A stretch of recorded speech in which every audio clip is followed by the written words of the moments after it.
चलिए मंगलाचरण करते हैं। वीरं विशालनयनं रक्तोत्पलकोमलसमपायं तिविहेणपणमिऊण शीलगुणाणं निशामेह। बोलिए श्री 1008 आदिनाथ भगवान की जय।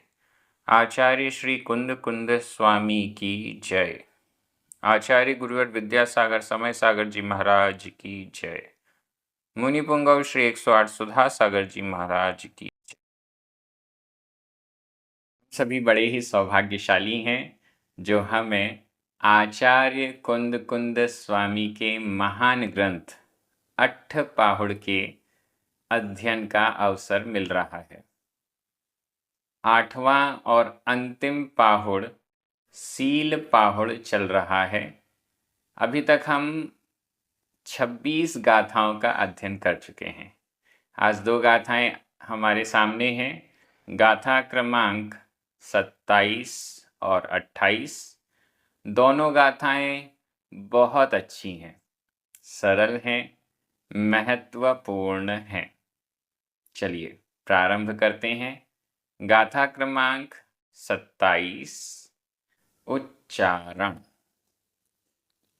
आदे आदे हि हि कम्म अधमपुरम कम्म गंठी गंठी जा जा बद्धा अधदध बद्धा बद्धा विषय राय मोहेहिम विषय राय मोहेहिम विषय राय मोहेहिम तम तम छिन्दन्ति छिन्दन्ति कयत्था अधतथ कयत्था कयत्था तव संयम शीलय गुणेन तव संयम शीलय गुणेन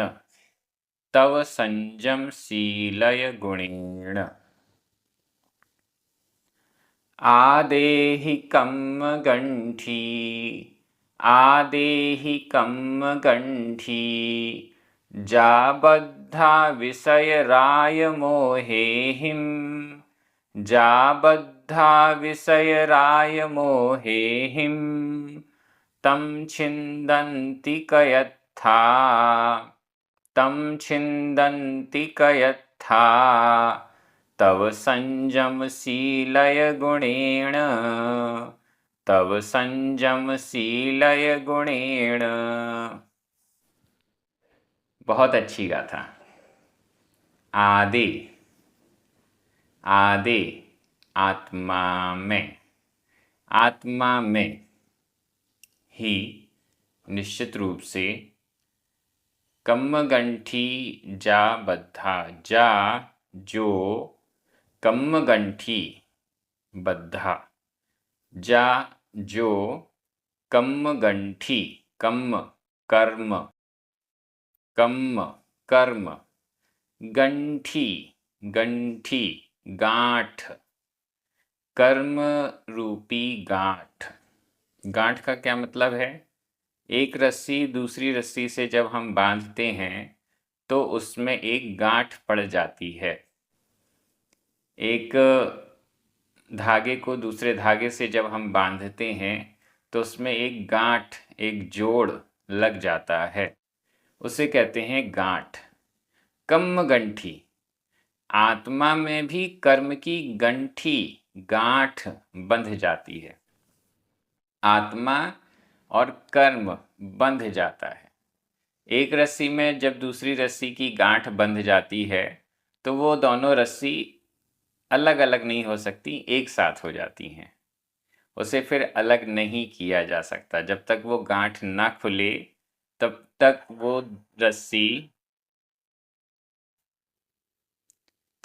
वो रस्सी दो नहीं एक ही हो जाती हैं। अलग अलग हैं अलग अलग दो रस्सियां हैं, लेकिन गांठ बंध जाने के कारण वो एक ही हो जाती। एक को खींचते हैं तो दूसरा भी खिंच के आ जाती। ऐसे ही कम्मगंठी, कर्म की जो गांठ है, आदे आत्मा में जा जो बद्धा बंधी हुई, जो बंधी हुई है वो भी इसी प्रकार से है। आत्मा जहाँ जाती है उसके साथ बंधे हुए कर्म भी वहाँ वहाँ साथ में ही जाते हैं। कर्म अपना फल भी देते रहते हैं और नए नए कर्म भी बंधते रहते हैं। कम्मगंठी, कर्म की ग्रंथि, कर्म की गांठ, जा जो बद्धा बंधी हुई, जा जो कम्मगंठी, कर्मगंथ की गांठ, कर्म की ग्रंथि, बद्धा बंधी हुई है। विषय राय मोहेहिम, किसके द्वारा बंधी गई है? विषय, विषयों के द्वारा। विषयों के प्रति जो राय मोह किया जाता है, राग, राय, राग, मोह, राग और मोह किया जाता है, उसके द्वारा पंचेंद्रिय के विषयों के प्रति राग द्वेष मोह के द्वारा जा जो कम्मगंठी, कर्म की गांठ, आदि आत्मा में बद्धा बंधी हुई कर्म की गांठ। क्या होगा, क्या किया जाए? तम, उसको किसको?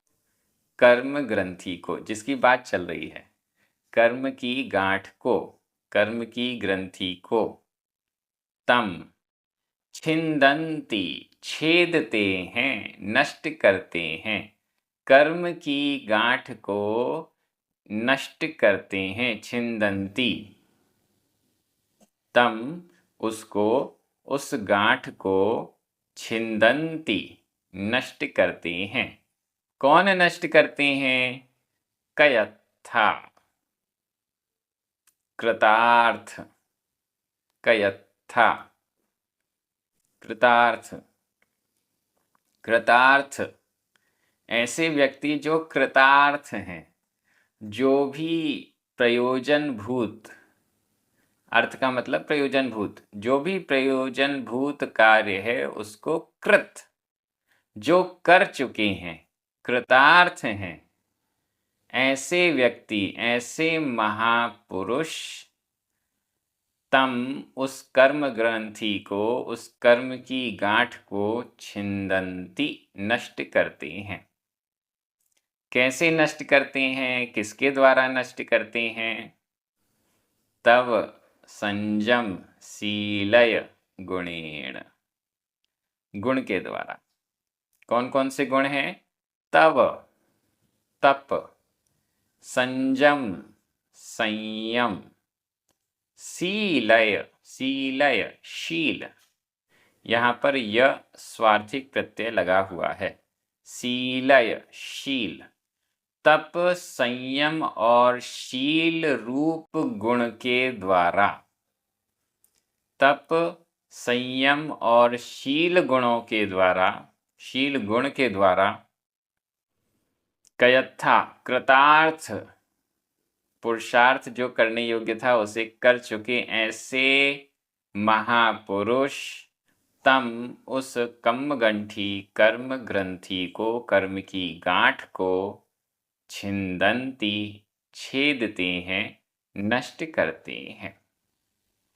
बहुत अच्छी गाथा। इस गाथा में क्या क्या क्लियर है? सबसे पहला, आत्मा में कर्म बंधता है। आदे कम्मगंठी जा बद्धा, बद्धा बंधी हुई। कुछ लोग कहते हैं आत्मा में कर्म बंधता ही नहीं, कर्म तो कर्म में ही बंधता है, आत्मा तो शुद्ध है। गलत, यहाँ पर ऐसा नहीं लिखा। यहाँ पे तो स्पष्ट आचार्य कुनकुन स्वामी कह रहे हैं, कम्मगंठी आदे बद्धा, कर्म की गांठ आत्मा में बंधी हुई है। कर्म कर्म से बंधा हुआ है, ये कहना सरासर गलत है। कर्म कर्म से बंधा हुआ नहीं है, कर्म तो आत्मा से बंधा हुआ है, आत्मा में बंधा हुआ है। किस कारण से बनता है?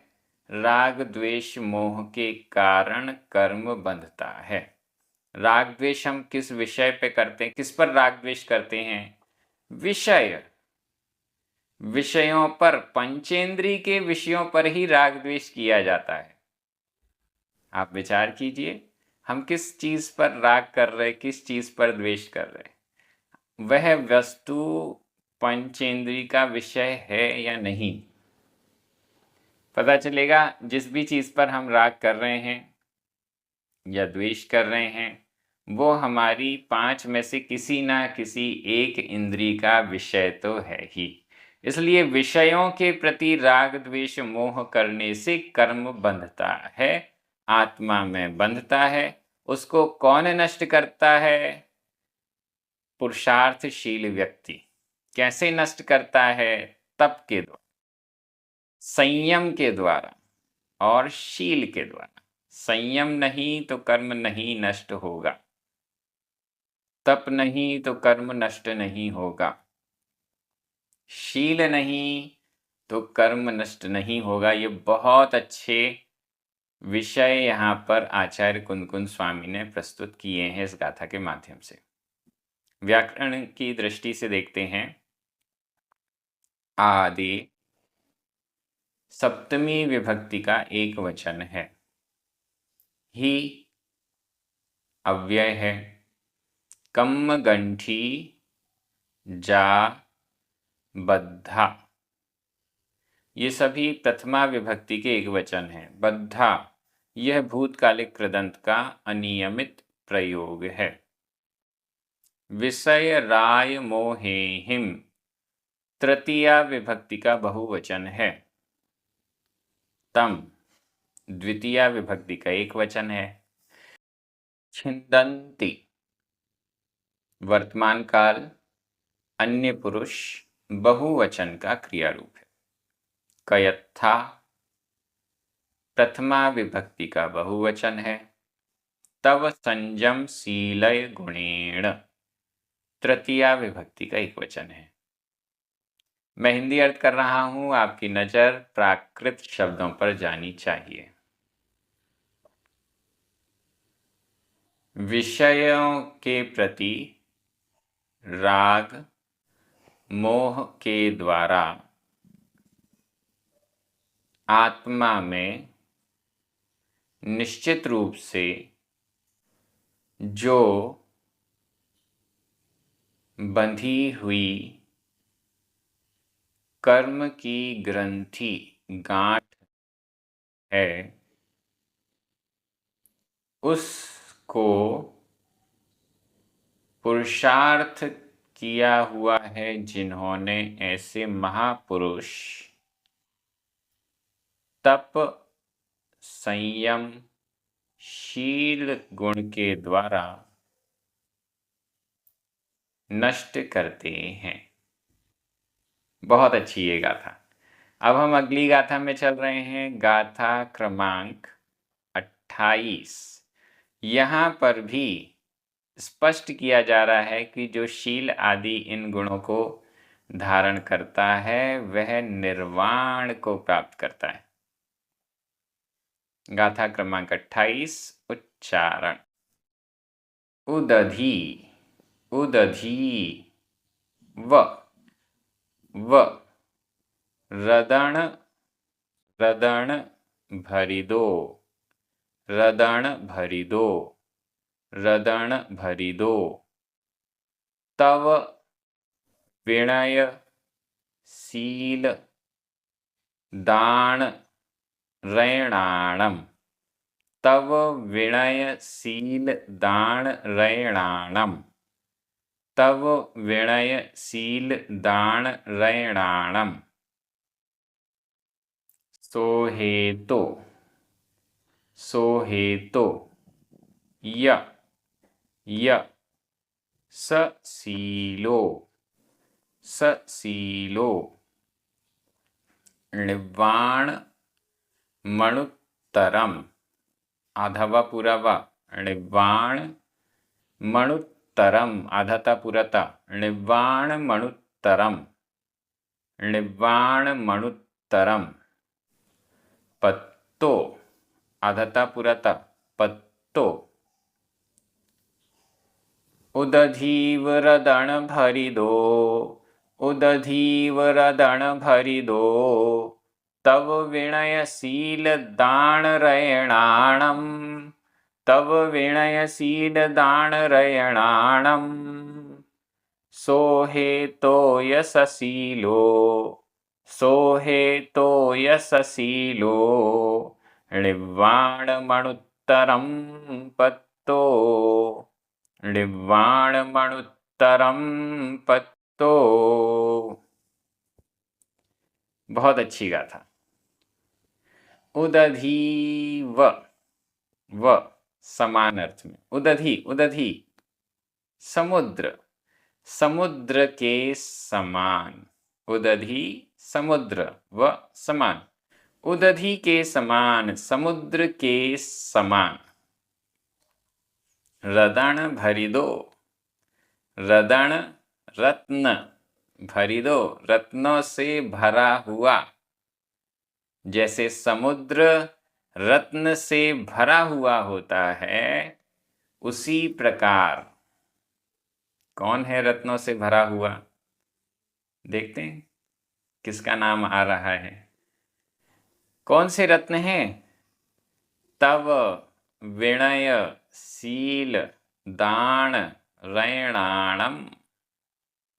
इन रत्नों से, तप, तप के रत्नों से, विनय विनम्रता, विनय के रत्नों से, विनय रूपी रत्नों से, शील शील सदाचरण रूप रत्नों से, दान और दान रूप रत्नों से, रैणाणम रत्नों का, रदन भरी दो रत्नों से भरा हुआ है, उदधि के समान।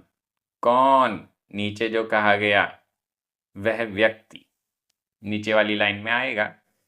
तप विनयशील और दान रूप रत्नों के, रत्नों से भरा हुआ, रत्न से भरे हुए समुद्र के समान। रत्नों से भरे हुए उदधीव समुद्र के समान, तब विनयशील दान रैणाणम, तप विनयशील और दान रूप रत्नों के द्वारा, सोहतो, सोहेतो, सोहेतो यह वर्तमान कृदंत है लेकिन अनियमित प्रयोग है, सोहंतो होना चाहिए। सोहेतो शोभता हुआ, शोभता हुआ, इन रत्नों के कारण शोभता हुआ, इन रत्नों से शोभता हुआ। कौन? सशीलो, सशील, सशील शीलवान, शील सहित, शील सहित व्यक्ति, इन रत्नों से शोभता हुआ। तप विनयशील और दान रूप रत्नों से शोभता हुआ सशील व्यक्ति, रदन भरी दो उदधीव, रत्नों से भरे हुए उदधि समुद्र के समान, णिवाण मणुत्तरम, इसका संधि विच्छेद करें। णिवाणम अधमा, अणुत्तरम, अ आधमा और आ मिलकर मा पूरा हो गया। णिवाणम अणुत्तरम, अणुत्तरम णिवाणम, अनुत्तर निर्वाण को, जिसका कोई दूसरा उत्तर नहीं है, जिसके बाद और कुछ नहीं है, जिसके उत्तर में, जिसके बाद कुछ भी नहीं है, अनुत्तर है, ऐसे निर्वाणम निर्वाण को, मोक्ष को, पत्तो प्राप्त, प्राप्त हुआ, ऐसे मोक्ष को प्राप्त हुए। जो सशील हैं, जो सशील व्यक्ति है, वो निब्बाणम अनुत्तरम निब्बाणम अनुत्तर निर्वाण को प्राप्त हुआ। किसके द्वारा, क्यों प्राप्त हुआ? क्योंकि वो तप, विनय, शील और दान रूपी रत्नों से शोभता है, इनसे शोभायमान है, इसलिए अनुत्तर निर्वाण को, अनुपम निर्वाण को, जिसके बाद कुछ नहीं, अंतिम अवस्था, शुद्ध अवस्था, मोक्ष अवस्था को पत्तो प्राप्त हुआ या प्राप्त होता है, ऐसा भी कर सकते हैं। यहां तो पत्तों का अर्थ प्राप्त हुआ लिखा है।